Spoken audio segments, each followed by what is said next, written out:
Hello students, welcome back to our channel exam diet.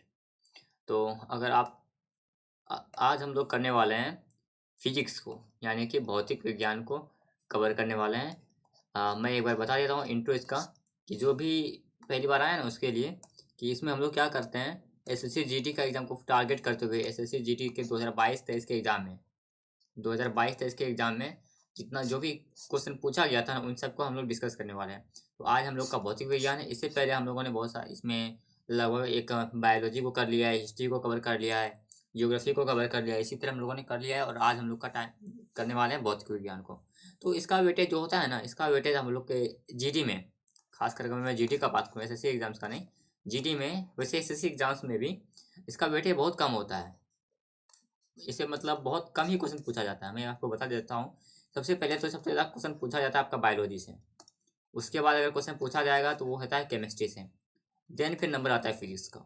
तो यहाँ तक आते आते ना नंबर ऑफ क्वेश्चन बहुत ही कम हो जाता है। तो चलिए देखते हैं। आगे बढ़ने से पहले आप लोगों से छोटा सा रिक्वेस्ट है कि अगर आपने अभी तक वीडियो को लाइक नहीं किया है तो लाइक कर दो यार, एक लाइक कर दो। उसके बाद और जो भी पहली बार इस चैनल पे आए हैं वो, उससे भी थोड़ा सा मैं रिक्वेस्ट करता हूँ कि इस चैनल को सब्सक्राइब कर दो, जिससे कि थोड़ा सा हमको मोटिवेशन मिल जाता है। और कोई बात नहीं है, आप एक बार सब्सक्राइब कर दोगे। सब्सक्राइब बिल्कुल फ्री होता है, इसमें आपका कुछ भी लॉस नहीं है। लेकिन अगर आप ये करते हो तो फिर आप जैसे और भी कई स्टूडेंट्स के पास ये मेरे वीडियोस पहुंचेंगे, चैनल का रीच अगर बढ़ेगा तो।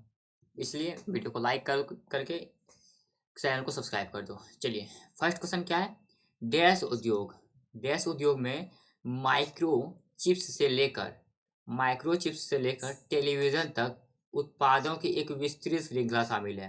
तो अब ऐसा कौन सा उद्योग होता है जहाँ पे माइक्रो चिप्स से लेकर, ये ले लो, चिप्स वगैरह से टेलीविजन तक बनता है। तो वो कौन सा उद्योग होता है? उसको इलेक्ट्रॉनिक्स का उद्योग बोलते हैं। चलिए, नंबर सेकंड क्वेश्चन क्या है। शक्ति ऊर्जा का सर्वाधिक दृश्य रूप है, जिसे प्रायः आधुनिक सभ्यता में प्रगति से पहचाना जाता है। सामान्यतः उसे क्या कहा जाता है? तो देखो, शक्ति जो है ना ऊर्जा का एक सर्वाधिक दृश्य रूप है। अगर आप इसका दृश्य रूप से, आपको यहाँ पे हिंट मिलता था कि इसका बिजली आंसर होगा। वैसे भी अगर आपके पास अगर ये ऑप्शन होता ना तो आप आसानी से इसका आंसर कर सकते थे। चलिए, नंबर थर्ड क्या है।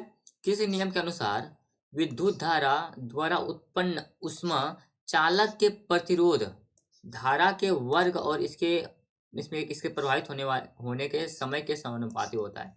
तो ये जूल का नियम है। ठीक है, जूल का नियम क्या कहता है कि जो भी विद्युत धारा आई है ना, ये उत्पन्न ऊष्मा यानी कि हीट के प्रतिरोध, ऊष्मा चालक का प्रतिरोध क्या होता है तुम्हारा, इसका ओम ले लेते हैं।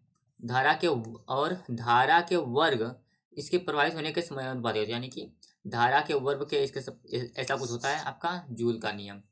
हालांकि इसको हम लोग नहीं देखते हैं क्योंकि ये बार बार क्वेश्चन हम लोग के पूछा नहीं जाएगा। ये तो एक बार ऐसे पूछ लिया तो पूछ लिया। चलिए, अगला क्वेश्चन क्या है।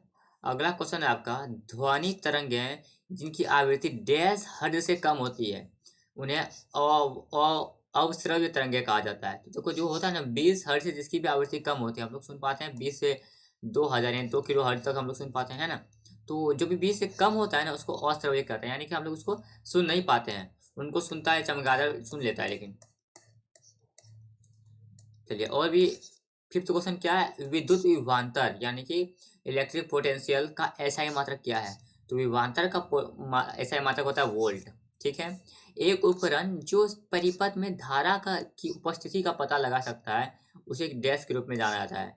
तो देखो, किसी भी सर्किट में करंट है या नहीं इसका पता लगाता है एमीटर। कौन?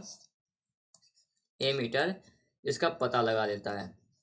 चलिए, अगला क्वेश्चन क्या है।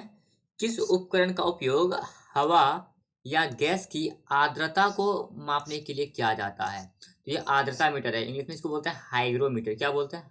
हाइग्रोमीटर। हाइड्रोमीटर नहीं बोल रहा हूँ मैं, हाइग्रोमीटर बोल रहा हूँ। इंग्लिश में इसको हाइग्रोमीटर बोलते हैं, हिंदी में आर्द्रता। आर्द्रता क्या होता है? थोड़ा हवा में जो नमी होता है ना उसको आर्द्रता बोलते हैं। चलिए, परिपथ में विद्युत धारा को डैश द्वारा मापा जाता है। तो परिपथ में विद्युत धारा को एमीटर के द्वारा नापा जाता है। एमीटर से ये पता चलता है कि उस परिपथ में, उस सर्किट में अपना करंट फ्लो कर रहा है या नहीं, इलेक्ट्रिक करंट फ्लो करता है या नहीं।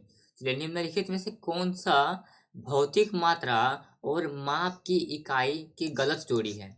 तो देखो आवृत्ति का हर्ट्ज, ये तो बिल्कुल सही बात है। शक्ति का वॉट, ये भी सही है आपका। दाब का न्यूटन, देखो दाब का न्यूटन नहीं होता है, ये बल का होता है। बल का न्यूटन होता है और दाब का अगर पूछेगा क्या होता है, दाब का पास्कल होता है। ठीक है। और ऊर्जा का जूल, ये भी सही है। तो आंसर क्या हो जाएगा आपका, 3 नंबर आंसर हो जाएगा। चलिए, ऊर्जा बचाने के लिए देश भर में डैश को बढ़ावा दिया जाता है। तो ऊर्जा बचाने के लिए देश भर में क्या किया जाता है, प्रकाश उत्सर्जक डायोड लैंप का यूज करने बोला जाता है। डायोड लैंप का हम लोग यूज करने बोला जाता है, जिससे हम लोग इलेक्ट्रिसिटी को बचा सकते हैं। तो देखो आपने अब क्या देखा कि 2022-23 में, 2022 में जो एग्जाम हुआ था, सॉरी 2023 में एग्जाम हुआ था, 22-23 में, इसमें जो है जीटी का बात करेंगे तो इसमें फिजिक्स में यानी भौतिकी में सिर्फ 10 ही क्वेश्चन पूछा गया था। इससे आप लोग क्या पता लगा सकते हैं, इससे बस आपको ये समझना है कि अगर आपका सिलेबस कंप्लीट नहीं हुआ है, यानी कि आप अगर रिवीजन कर रहे हो, पढ़ रहे हो, तो ज़्यादा फोकस किस में करना, अगर तो आपको फिजिक्स को बिल्कुल इग्नोर मार देना है। ठीक है, फिजिक्स को आप इग्नोर भी मार सकते हो। बाकी आपने इतना देख लिया, अगर आपका लक्ष्य सही रहा तो इसी में से क्वेश्चन आएगा। मैं ऐसा नहीं बोल रहा हूँ इसे ही क्वेश्चन आएगा, अगर आपका लक्ष्य सही रहा तो आप ही देख लो भाई, 10 ही क्वेश्चन है, 10 क्वेश्चन में ऐसा तो नहीं बोल सकता ना कि आपका इसमें क्वेश्चन आएगा ही आएगा। हालांकि फिजिक्स से हर सेट में क्वेश्चन बनता ही नहीं है। फिर भी मान लीजिए आपका सेट में से क्वेश्चन बना, तो अगर आपका सेट में से एक क्वेश्चन आ गया फिजिक्स का, तो उसमें से ऐसे चांस है कि आपका या तो इसी से आ जाएगा, और नहीं आया ना तो उसका कोई भी गारंटी नहीं लेगा कि वो कितनों आप पढ़ लो तो वो आएगा, ऐसा नहीं आया। ऐसा बिल्कुल भी लिखित में नहीं दिया जा सकता है। कहने का मतलब ये है कि आपका अगर सिलेबस कंप्लीट है, यानी आपने सब कुछ पढ़ रखा है, तब तो आप थोड़ा सा अगर चाहो तो फिजिक्स को भी ध्यान दे सकते हो। लेकिन अगर आपका कुछ बाकी है, लाइक अदर सब्जेक्ट में, जीके का जीएस का ही बात करूँ तो और भी जो भी कुछ बाकी है, पहले उसको फोकस करो, फिर आके फिजिक्स पे आके फोकस करना है। बाकी हम लोग आज यहाँ पे फिजिक्स का जो क्लास है इसको कंप्लीट करते हैं। और चलिए अगला चैप्टर जो है ना, रसायन विज्ञान रख लेते हैं। ठीक है, अगला जो है वीडियो आएगा वो रसायन विज्ञान पे आएगा।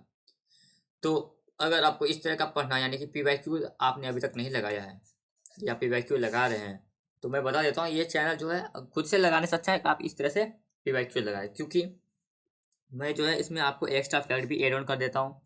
और वो एक्स्ट्रा फैक्ट ऐसे होते हैं जो कि डायरेक्ट एग्जाम में पूछे जाते हैं। इसीलिए अगर खुद से पीवाईक्यू लगा रहे हो तो उससे बेटर है कि आप इससे लगाओ। ठीक है, चलिए इस वीडियो को यहीं पे रोकते हैं।